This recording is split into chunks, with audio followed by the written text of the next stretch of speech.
दोस्तों 359 रन हमारी हिस्ट्री का दूसरा सबसे बड़ा टोटल था ये, मतलब चेस करने के मामले में। वो भी चेस हो गया है। भाइयों कौन कौन थे इसके गुनहगार, आखिर कैसे हारे हम ये मैच? मेरे हिसाब से थे 5 खिलाड़ी इसके जिम्मेदार। लेकिन दोस्तों एक बात बता दूं मैं 100 बातों की, आप रन चाहे 450 लगा लो बोर्ड पे, रन चाहे 450 लगा लो बोर्ड पे, अगर ऐसी ही घटिया फील्डिंग करोगे तो वो 450 भी चेस हो जाएगा। समझ रहे हो भाइयों? इतनी घटिया हमने क्रिकेट खेली है, इतनी घटिया हमने फील्डिंग करी है। चाहे जो खिलाड़ी ले लो भाई, चाहे जो बैट्समैन खिलाड़ी ले लो, चाहे बॉलर ले लो, चाहे रविंद्र जडेजा ले लो, घटिया से घटिया फील्डिंग करी है। फिर भी भाइयों बताता हूँ हार का क्या था कारण। साउथ अफ्रीका के भाइयों 2 बैट्समैन शॉट थे। आखिरी में हमें 30 बॉलों के अंदर, मतलब उन्हें 27 रन चाहिए थे 30 बॉलों में। अब भाइयों यहाँ से टोनी जिजार्जी को इंजरी होती है, आपने देखा होगा। फिर भी हमें वहाँ पर क्या करने की ज़रूरत थी? हमें रन तो हो ही जाते भाई, अगर विकेट हाथ में तो रन हो जाते हैं। हमें वहाँ से ज़रूरत थी 1 विकेट लेने की। लेकिन हमारे बॉलर देखे आपने, हमारा माइंडसेट देख रहे तो आप, कम से कम इतना समझ में, हम कोई बड़े प्रोटेक्शन नहीं है, कोई भाई ऐसा नहीं है कि हमने बहुत क्रिकेट खेली है क्या कुछ है, लेकिन यार इतना तो आंखों से देखने से समझ में आता है कि क्या कर रहे थे हमारे बॉल और इनके क्या माइंडसेट हो रखे थे। भाइयों हम वाइड लाइन यॉर्कर डाल रहे थे, उनको बचने की कोशिश कर रहे थे, बॉल को डॉट कराने की कोशिश कर रहे थे, ना कि उन्हें आउट करने की।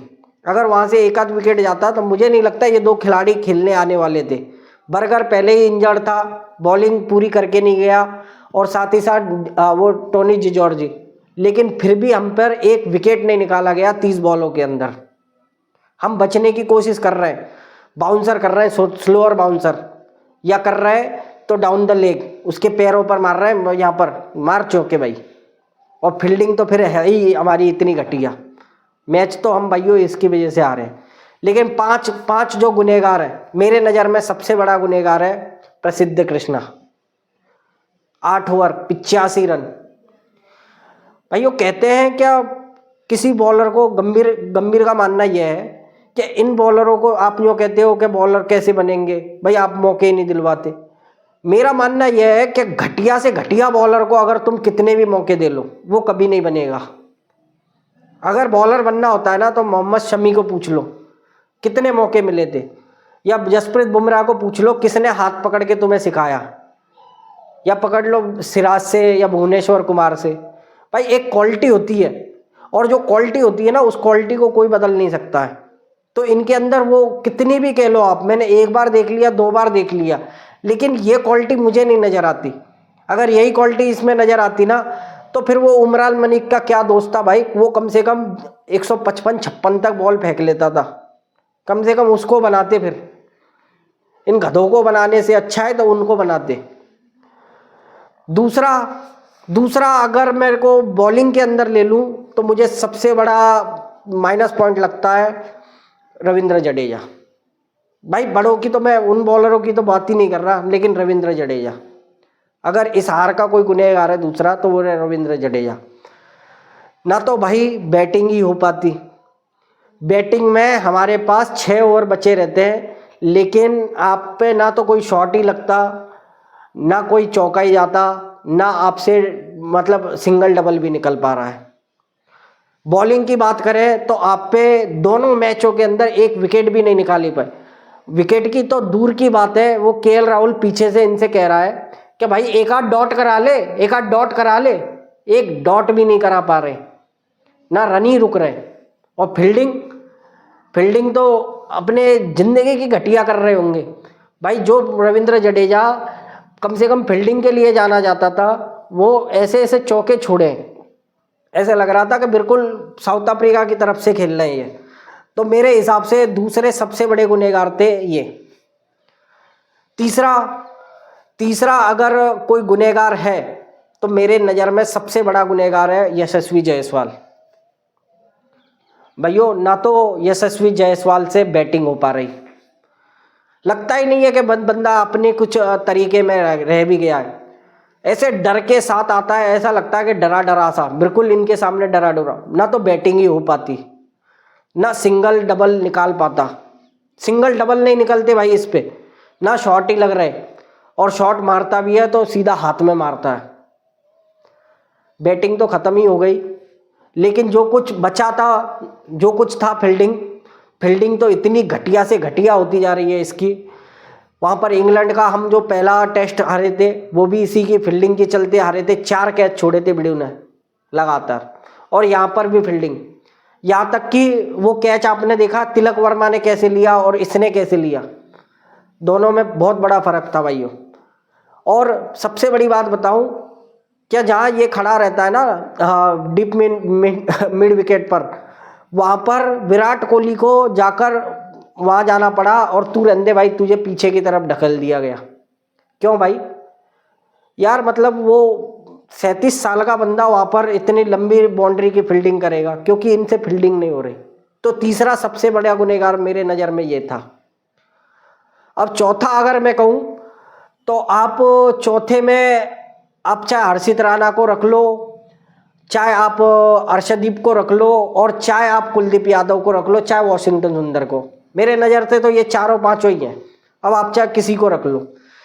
अगर तुम प्रसिद्ध कृष्णा को बुरा बताओगे, 8 ओवर में 85 अगर वो खा के गया है, तो ये भी कोई तीर नहीं मार के गए ना। तो यार इनसे मतलब बॉलिंग, यार क्या माइंडसेट है, एक बात बताओ क्या माइंडसेट है एक बॉलर का? कोई तो माइंडसेट होता है कि मैं अब के बाउंसर मारता हूं तो दूसरी यॉर्कर भी मार सकता हूं, तीसरी गुड लेंथ भी करा दूंगा। भाई ओवर पे ओवर इन्होंने केवल और केवल स्लोअर बाउंसर पे बाउंसर, स्लोअर बॉल। यार कुछ तो बदलाव करो, कुछ तो दिमाग से सोचो। डालते भी है तो फुल टॉस डाल देते हैं भाइयों, कुछ भी किसी भी काम के नहीं है। आप ये ले लो चाहे वो ले लो, लेकिन ये तो भी ठीक लगे मुझे, इतने बड़े गुनहगार नहीं लगे। एक और गुनहगार लगा भाइयों, सबसे बड़ा एक और गुनहगार लगा, वो था केएल राहुल। अब आप कहोगे कि भाई केएल राहुल ने क्या कर दिया?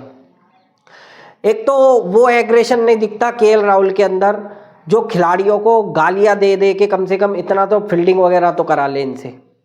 दूसरी बानी, सबसे बड़ा कहानी यह है कि जब केएल राहुल विकेट कीपिंग करता है तो जो चांस आते हैं उन चांसों को तो छोड़ देता है, उसके बाद ये धोनी बन जाता है। भाइयों हमारी एक गलती और है, हम प्रोफेशनल, केएल राहुल कोई प्रोफेशनल विकेट कीपर नहीं है, इससे हम विकेट कीपिंग कराते हैं तो जो मौके आते हैं ना, जो स्टंपिंग के 2 चांस आए थे भाई, दोनों के दोनों मिस हुए। एक आध कट कैच आता है वो भी मिस हो जाता है, चौके फोकट के चले जाते हैं गैप में से, क्योंकि प्रोफेशनल नहीं है। अगर इसकी जगह पर कोई प्रोफेशनल जैसे ऋषभ पंत वगैरह रहता, शायद मुझे नहीं लगता ये एक आध चांस बन जाता। तो जो मौके आते हैं वो केएल राहुल छोड़ देता है, उसके बाद में हम जो नई मौके होते हैं उस पर ये धोनी बने बैठे होते हैं, फिर रिव्यू मांगते हैं। तो भाइयों मुझे 5वां खिलाड़ी केएल राहुल ही लगता है, क्योंकि बैटिंग तो दे रहा ही है हमें, ऋषभ पंत हमें बैटिंग नहीं दे पाता इसकी तरह, लेकिन यार ये विकेट कीपिंग में जो मौके छोड़ रहा है ना, वो किसी इसके 10-20-50 रन से भी कम ही है मेरे हिसाब से। तो ये 5 लोग मुझे गुनहगार लगे, लेकिन सबसे बड़ा गुनाह तो मुझे यही लगता है कि अगर आप पहले तो इतनी घटिया फील्डिंग करोगे तो चाहे तुम 450 बना लो, मन चाहे जो स्कोर बना लो, और चाहे आज तो साउथ अफ्रीका ने दिखा दिया 2 खिलाड़ी शॉट है, चाहे साउथ अफ्रीका के 4 खिलाड़ी शॉट रहते तो भी ये मैच जीत जाते।